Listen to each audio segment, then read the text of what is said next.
नागपुर की हालत तो बहुत खराब है। उनसे खासतौर से मैं नागपुर की स्थिति जानना चाहूंगा। डॉक्टर हेमंत देशमुख डीन हैं GS medical college Mumbai Maharashtra सफर कर रहा है पूरा का पूरा। कैसे देखे जा रहे हैं वहां के हालात, ये उनसे जानने की कोशिश करेंगे। लेकिन आइए इसकी शुरुआत करते हैं डॉक्टर खन्ना के साथ। डॉक्टर खन्ना, बहुत सारी परेशानियों से दो चार हैं लोग, और जो अभी सीधे सीधे परेशान नहीं हुए हैं वो ये खबरें देख देख कर, समाचार जैसे उन तक पहुंच रहा है, ये तस्वीरें देखकर, अंतिम संस्कार में ऐसी भीड़ देखकर, ये सब देखकर दहशत में हैं। क्या करें इस समय लोग? ये दो चीजें करें जो आपने भी बताया। पहली चीज जो प्रिवेंशन स्ट्रैटेजीज है उसको पूरी तरीके से करनी है, masking, social distancing, hand hygiene. Secondly, डरना नहीं है और अपना इलाज खुद नहीं करना है। और अगर लॉकडाउन नहीं हो रहा या क्वारंटीन नहीं हो रही, आप अपने आप को सेल्फ क्वारंटीन करो। बहुत अगर मेजर कोई काम हो तो घर के बाहर जाओ तो प्रॉपरली मास्क लगा के जाओ, और प्रॉपर मास्क होने चाहिए।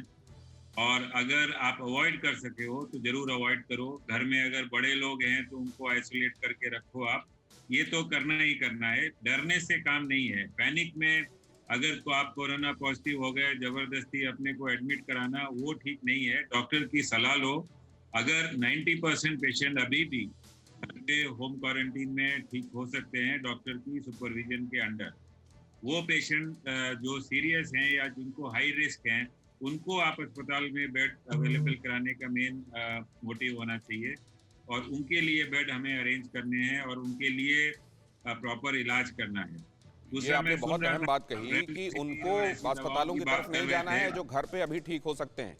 ये तीन सिचुएशन है। एक, तब जब आपको घर में खुद को क्वारंटाइन रखना है।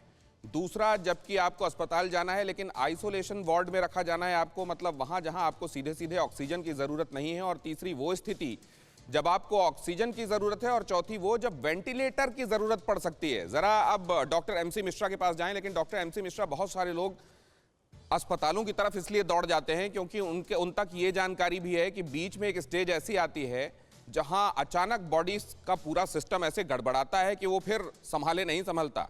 इसको बहुत सारे लोग साइटोकाइन स्टॉर्म के नाम से भी जानते हैं। क्या ये वाकई एक ऐसी स्थिति है जिसमें एक बाकी सामान्य पैरामीटर्स वाले को भी अस्पताल की तरफ चल देना चाहिए? नहीं, इसमें बिल्कुल भी नहीं चलना चाहिए। और दिनेश, मैं आपको बधाई दूंगा, जिस तरह से आपने ओपनिंग करी आज, बहुत कम पत्रकार करते हैं उस तरह की ओपनिंग। आपने पूरा सबको बहुत अच्छे से समराइज किया। रेमडेसिविर को ऐसा मत समझे कि रामबाण है, पनेसिया है और ये बचा ही लेगा।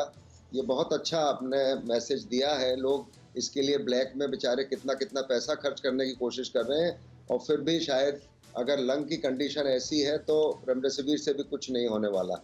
हाँ, दूसरी बात ये कि आपने पूछा कि कब लोगों को हॉस्पिटल जाना चाहिए, तो बड़ा इसमें क्लियर कट इंडिकेशंस हैं। दो तरह के रोगी हो सकते हैं। एक तो यंग पेशेंट होते हैं जिनको बुखार आ रहा है और केवल थोड़ा सा गले में खराश है, और इसके अलावा उनको कोई और ज़्यादा दिक्कत नहीं है। स्मेल चली जाती है कुछ लोगों की, जो एक अच्छा इंडिकेशन है। उसमें प्रोग्नोसिस बेटर होती है। डायरिया भी एक अच्छा इंडिकेशन है, जो जीआई सिम्टम हो रहे हैं आजकल, उसमें भी प्रोग्नोसिस बेटर होती है। ये पेशेंट ज़्यादातर रिकवर कर जाते हैं।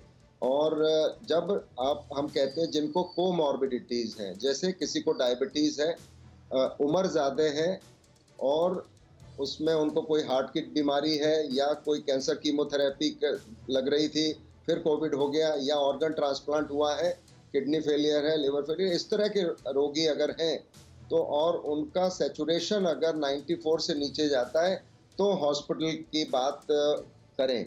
और जो लोग यंग हैं और उनका सैचुरेशन अगर 90 या उससे कम होता है, फिर हॉस्पिटल की बात करें। हमने देखा है कुछ लोग जो यंग थे और जिनको ज़्यादा दिक्कत नहीं थी, वो ऑक्सीजन से ठीक हो जाते हैं। और ऑक्सीजन, अगर आप शहर में रहते हैं, घर में व्यवस्था हो सकती है, तो केवल 90% जो पेशेंट्स हैं वो ऑक्सीजन पे ठीक हो जाते हैं, जो इस तरह के होते हैं। डॉक्टर साहब, आपको बीच में रोक रहा हूँ, थोड़ा क्लैरिटी दीजिए। क्या आपके कहने का मतलब ये है कि जो एल्डरलीज हैं या जो ज़्यादा उम्र के लोग हैं, 40 से ऊपर के हैं, अगर उनका ऑक्सीजन लेवल 94 के नीचे आता है तो फिक्र बढ़नी चाहिए, लेकिन अगर यंग हैं और 90 तक भी आता है तो फिक्र की बात नहीं है? क्या आप ये कह रहे हैं?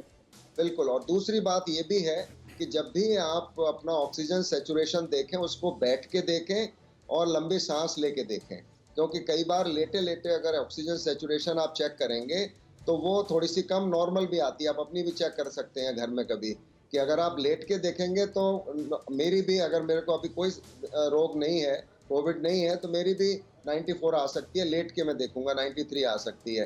तो उसको 2-3 बार चेक करें, बैठ के चेक करें, और ये भी देखें कि कोई सांस की तकलीफ नहीं है। तो ये लक्षण पर निर्भर करता है। पेशेंट का ट्रीटमेंट होना चाहिए, किसी पैरामीटर का या किसी लैब इन्वेस्टिगेशन का ट्रीटमेंट नहीं होना चाहिए। लैब इन्वेस्टिगेशन गाइडेंस के लिए हैं, कॉम्प्लीमेंट्री होते हैं, और वो हॉस्पिटलाइज पेशेंट में मदद करते हैं। जैसे डॉक्टर साहब ने भी कहा, खन्ना साहब ने, कि ज्यादातर रोगी बिना किसी दिक्कत के घर में होम क्वारंटीन में ठीक हो जाते हैं। खासतौर से यंग लोग तो बिल्कुल ही हो जाते हैं, लेकिन अब इतना पैनिक कर लेते हैं लोग, कर लिया है अब इस समय, कि हर हॉस्पिटल की तरफ भाग रहा है। तो उससे क्या हो रहा है कि जिनको आवश्यकता है बेड की, उनको बेड नहीं मिल रहा है, और जिनको नहीं आवश्यकता है वो भर्ती हो गए हैं। तो अब ये देखिए, जो रिसोर्सेज हैं वो सीमित हुए हैं, चाहे बढ़ा भी दें आप तो भी सीमित रहेंगे, असीमित नहीं हो सकते। डॉक्टर एमसी मिश्रा जो कह रहे हैं उससे एक बात आप और समझिए, यूके तो यही मानेंगे ना आप कि हमसे कई गुना ज्यादा कम से कम स्वास्थ्य सुविधाओं के मामले में वो है, लेकिन वहाँ भी जब कोरोना की अभी जो लास्ट वेव थी आई थी, अचानक जब बहुत सारे पेशेंट्स आ गए थे, तो वहाँ की व्यवस्थाएं भी चरमराती हुई दिखाई दी थी, एम्बुलेंस भी टाइम पर नहीं पहुँच पा रही थी। तो जब मौजूदा व्यवस्थाओं पर अत्यधिक दबाव पड़ जाएगा तो ये स्थितियां बनती हैं। ऐसा ना हो, खासतौर से हमारे जैसे जनसंख्या वाले देश में इसके लिए बहुत जरूरी है कि आप बहुत विवेकपूर्ण तरीके से इसका इस्तेमाल करें। न्यूज़ टॉप 9 रोज सुबह 7 बजे और शाम 7 बजे सिर्फ TV9 भारतवर्ष पर।